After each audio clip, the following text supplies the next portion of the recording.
Good morning बच्चों। आज हम लोग सियाराम शरण गुप्त द्वारा रचित एक फूल की चाह कविता पढ़ने जा रहे हैं और ये कविता कक्षा 11वीं में हम लोग पढ़ चुके हैं। आज हम लोग इसकी पुनरावृत्ति करेंगे। एक पिता का दर्द अपनी पुत्री के लिए इसमें दर्शाया गया है।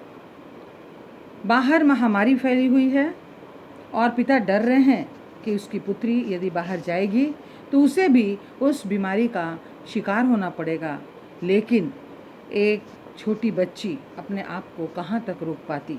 चलिए इसमें हम लोग आगे पढ़ते हैं, देखते हैं। बहुत रोकता था सुखिया को, न जा खेलने को बाहर। सुखिया उस बच्ची का नाम है और पिता कहते हैं कि इसको बहुत मैं रोक रहा था कि बाहर खेलने मत जाओ। नहीं खेलना रुकता उसका, नहीं ठहरती वह पल भर। मेरा हृदय कांप उठता था, बाहर गई निहार उसे। यही मनाता कि बचा लूं किसी भांति इस बार उसे बार बार पिता मना करते कि बाहर खेलने मत जाओ, लेकिन वो बाहर खेलने निकल जाया करती थी। इसी से उनका हृदय कंपित हो उठता था। वो इस बात से हमेशा डरा करते थे। भीतर जो उनके डर छिपा हुआ था, भीतर जो डर रहा छिपाए, हाय वही बाहर आया। और वैसा ही हुआ। सुखिया उस महामारी की शिकार हुई और वो बीमार पड़ गई। एक दिवस सुखिया के तन को तप्त मैंने पाया। बुखार से पूरी तरह से वो पीड़ित थी और उसका शरीर गर्मी में झुलस रहा था। ज्वर से विह्वल हो बोली वह। ज्वर यानी बुखार से वो विह्वल होकर के, व्याकुल होकर के वो बोली कि अपने पिता से आग्रह करती है कि देवी माँ के प्रसाद के रूप में एक फूल ही उसे ला करके दे दे। क्रमशः कंठ क्षीण हो आया। उसकी स्थिति इतनी खराब हो गई थी कि उसका कंठ कमजोरी के कारण क्षीण हो चुका था। वो बहुत धीमी गति में बोलने लगी थी। शिथिल हुए उसके अवयव सारे। शिथिल यानी उसके शरीर के जो अंग हैं वो धीरे धीरे शिथिल पड़ने लगे थे।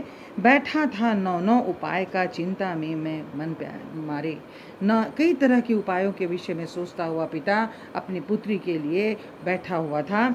जान सका न प्रभात सजग से हुई अलस कब दोपहरी। स्वर्ण घड़ों में कब रवि डूबा, कब लौटी संध्या गहरी। यानी कि पिता अपनी पुत्री की चिंता में इस तरह से चिंता मग्न है कि उसे ये भी पता नहीं चला कि कब सुबह हुई, कब दोपहर और कब शाम ढल गई। सभी ओर दिखलाई दी बस अंधकार की ही छाया। चारों ओर उसे अंधकार ही अंधकार नजर आ रहा था, क्योंकि उसकी पुत्री बीमारी की शिकार हो चुकी थी। छोटी सी बच्ची को ग्रसने यानी कि उसको ग्रसे यानी उसको खाने के लिए कितना बड़ा तिमिर आया, कितना बड़ा अंधकार उसके जीवन में आया। उस विस्तृत महाकाश में जलते से अंगारों से झुलसी सी जाती थी आंखें, जगमग जगते तारों से। उस विस्तृत आकाश में के नीचे बैठा उसकी आंखें जगते हुए जलन से झुलस रही थी। देख रहा था जैसे सुस्थिर हो, नहीं बैठती थी क्षण भर। जो कि ये देख रहा था पिता कि जो एक क्षण के लिए भी स्थिर होकर के नहीं बैठती थी, आज वो यहाँ हाय किस प्रकार से चुपचाप बिस्तर पर पड़ी हुई है। अटल शांति से धारण, कभी नहीं टलने वाली शांति को धारण करके वो चुपचाप इस बिस्तर पर पड़ी हुई है। सुनना यही चाहता था मैं स्वयं ही उत्साह कर, मुझको देवी के प्रसाद का एक फूल ही दो लाकर। बार बार ये सुनना चाहता था अपनी पुत्री के मुंह से कि मुझको एक फूल ही ला करके देवी माँ के प्रसाद के रूप में मुझे दे दो। लेकिन उसके शरीर क्षीण हो चुके थे, उसके शरीर के अंग बिल्कुल शिथिल हो चुके थे। ऊंचे शैल शिखर के ऊपर, शैल यानी पर्वत के ऊपर एक मंदिर, विस्तीर्ण विशाल, बहुत ही फैला हुआ विशाल मंदिर था देवी माँ का।